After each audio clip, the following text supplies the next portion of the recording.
हे friends, स्वागत है आप सभी का movie stock movie explain channel पे, जिस पर आज मैं रिकैप करने वाली हूँ शोगन के एपिसोड 7 को। तो चलिए अब आपका टाइम बिल्कुल भी ना वेस्ट करते हुए शुरू करते हैं इस वीडियो को, वो भी स्पॉइलर वार्निंग के साथ। लेकिन उससे पहले मेरी एक छोटी सी रिक्वेस्ट, वीडियो को लाइक शेयर और चैनल को सब्सक्राइब करने की।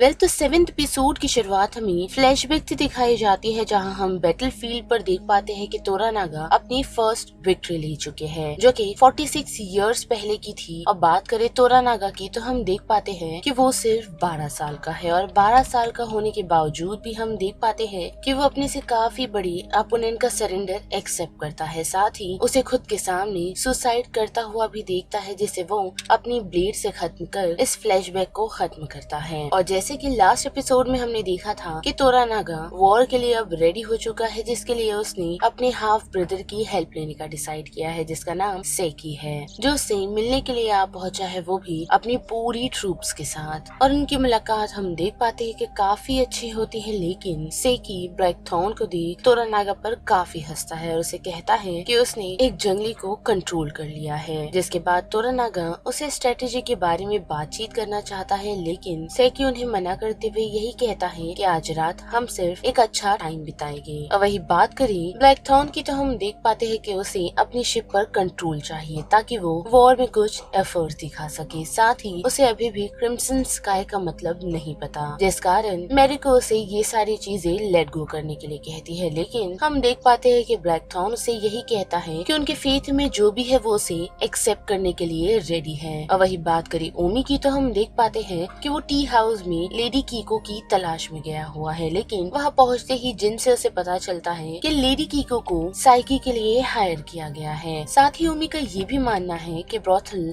दागदार हो गया है, वो भी ब्लैकथॉर्न के वेलकमिंग के बाद, जिसके जवाब में जिन सिर्फ उसे यही कहती है कि उस रात उसका माइंड किसी और पर ही था। और उसी के साथ हमें हिरामात्सु दिखाए जाते हैं, जिन्होंने फूजी के लिए उसके हस्बैंड और बेटे की एशेस लाई थी, जिसे देख वो अपनी इच्छा जताती है उन्हें ज्वाइन करने की, जिस कारण हिरामात्सु से अपनी लाइफ जीने के लिए कहते हैं और एंजॉय भी करने के लिए कहते हैं। लेकिन फूजी इस बात को लेकर वरीड है कि इस जंग में उनकी जीत होगी भी या नहीं। और फिर रात के डिनर के वक्त हम देख पाते हैं कि सभी लोग साकी से तोरानागा की पुरानी बातचीत सुन रहे हैं, लेकिन वह साकी ने सबसे पहले अपने भाई को कीको की सर्विस के लिए थैंक यू कहा है, जिससे ओमी थोड़ा अपसेट है। साथ ही उसने उससे ये भी बताया है कि वो बातचीत करने के लिए रेडी है, लेकिन अपनी आर्मी के बदले साकी उससे इजू चाहता है, जो सुनकर याबुशे काफी शौक है। जिसके साथ साथ वो उन सभी को एक स्टोरी बताता है, वो भी तोरानागा की, जब उसे एक हॉस्टेज बनाकर भेजा गया था, जिससे डरकर वो अपनी पैन गीली कर देता था। लेकिन हम देख पाते हैं कि उस मजाक से वहाँ बैठे हुए कोई भी शख्स हंसते नहीं, जो सारी चीजें साकी नोटिस करता है और उन्हें बताता है कि शायद उसके पास इजू से ज्यादा एक अच्छा और बेटर ऑफर है, जिस कारण साकी के लोग एग्जिट्स को ब्लॉक कर देते हैं। और हम देख पाते हैं कि साकी अपने भाई की तरफ एक स्क्रोल पहुंचाता है, जो ओपन करते ही तोरानागा को पता चलता है कि वो स्क्रोल ओसाका से आया है और वो लोग तोरानागा का सरेंडर चाहते हैं, जिस कारण ही साकी आज यहाँ आया है ताकि वो तोरानागा को कैप्चर कर अपने साथ ले जाए और साथ ही काउंसिल में उसकी जगह भी ले ले। जिस कारण तोरानागा उससे यही कहते हैं कि वो कल के सनसेट तक उसे जवाब दे देंगे, जिस कारण ब्लैकथॉर्न मेरिको से पूछता है कि अगर तोरानागा आत्मसमर्पण यानी कि सरेंडर कर देगी तो क्या होगा, जिसके जवाब में उसे बताती है कि उसे मौत की सजा होगी, जिसके साथ उसके आधे लोग भी सुसाइड कर लेंगे। जिस कारण ब्लैकथॉर्न उसे ये कहता है कि वो उनकी फाइट में हेल्प कर सकता है, लेकिन तभी जब उसे उसकी शिप मिल जाएगी। जिसके साथ साथ वो ये तक देख पाता है कि उसकी शिप पर इशिडो का झंडा लहरा रहा है। और बात करें तोरानागा की, तो हम देख पाते हैं कि जिन उससे बातचीत करने के लिए आप पहुंची है और उसे एक विजन बताती है, यानी कि उसका एक सपना, जो कि एक काफी बड़ा ब्रोथल बनाने का है, जिसके लिए उसने उसे जगह मांगी है। और उसी के जवाब में तोरानागा उससे यही कहता है कि वो अब उस पोजीशन में नहीं कि वो उसकी हेल्प कर सके, और जिनको तोरानागा पर पूरा भरोसा है। लेकिन साथ ही वो इस बात को लेकर कंफ्यूज है कि किस तरह तोरानागा ने अपने विलेज को इतना अनसेफ रखा हुआ है कि कोई भी उस पर अटैक कर सकता है। और ये सारी चीज जिनके समझ नहीं आती, जिस कारण वो वहाँ से चली जाती है।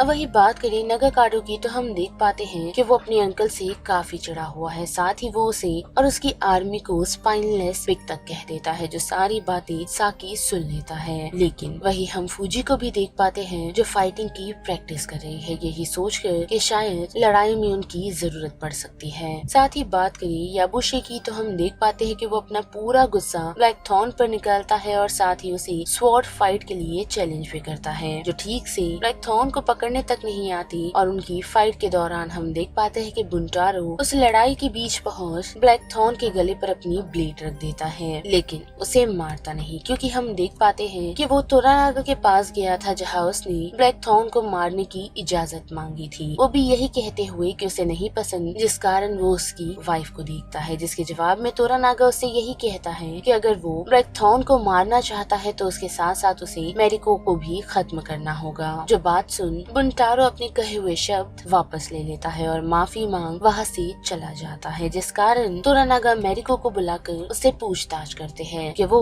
असल में किसके साइड है, ब्लैकथॉर्न या फिर उनके। जिसके जवाब में रोती हुई मेरिको यही कहती है कि वो तोरानागा के लिए लॉयल है और अगर चाहे तो वो उसे उसकी नाइफ से खत्म कर सकते हैं ताकि वो अपनी इस कर्ज भरी लाइफ से आजाद हो सके। लेकिन तोरानागा उसे मारते नहीं बल्कि उसके हाथ में रखी हुई नाइफ को झटक देते हैं, जिसके बाद हम देख पाते हैं कि तोरानागा और सेकी की आर्मी असेंबल हो चुकी है, जहां तोरानागा ने अपना फैसला सुनाया है कि वो सरेंडर कर रहा है, यानी कि उसने आत्मसमर्पण कर दिया है। साथ ही वो उसके साथ ओसाका जाने के लिए भी रेडी है, जो सुनकर नागाकाडो और बुंटारो चिढ़ जाते हैं। लेकिन तोरानागा के कहने पर वो दोनों शांत हो जाते हैं और तोरानागा का ये फैसला सुन ब्लैकथॉर्न वहाँ से गुस्से से निकल जाता है। और इन सभी के बीच जो सबसे ज्यादा खुश है वो है सेकी, जो तोरानागा के फेस पर हंस रहा है। लेकिन जाने से पहले वो कीको के टी हाउस जाता है जहाँ वो कुछ समय उसके साथ बिताता है। लेकिन हम देख पाते हैं कि कीको रूम से निकल जाती है और उसी दौरान हम देख पाते हैं कि नागाकाडो वहाँ चार्ज कर देता है, जहाँ पहुँचते ही उसने एक गार्ड को खत्म किया है। साथ ही सेकी को मारने के लिए वो उसके पीछे पीछे गार्डन तक दौड़ जाता है, जहाँ वो उसे जब फाइनल स्ट्राइक देकर खत्म ही करने वाला होता है तो अनफॉर्चुनेटली हम देख पाते हैं कि उसका पैर एक वेट रॉक पर स्लिप हो जाता है, जिस कारण उसका सर एक पत्थर से लग जाता है और वो धीरे धीरे कर मर रहा होता है, जिसे पास में ही खड़ा सेकी देख रहा है। और यहाँ पर शोगुन का ये 7th एपिसोड का रिकैप खत्म होता है, जिस बारे में आप सभी की क्या राय बनती है उसे लेकर आप मुझे कमेंट सेक्शन में बता सकते हो। साथ ही वीडियो पसंद आई तो वीडियो को लाइक शेयर और चैनल को सब्सक्राइब करना मत भूलिएगा। बाकी मैं मिलूंगी आपको फिर किसी मूवीज या सीरीज के रिकैप के साथ। तब तक के लिए आप movie stock movie explain channel के बाकी वीडियोस को एंजॉय कीजिए। Till then bye.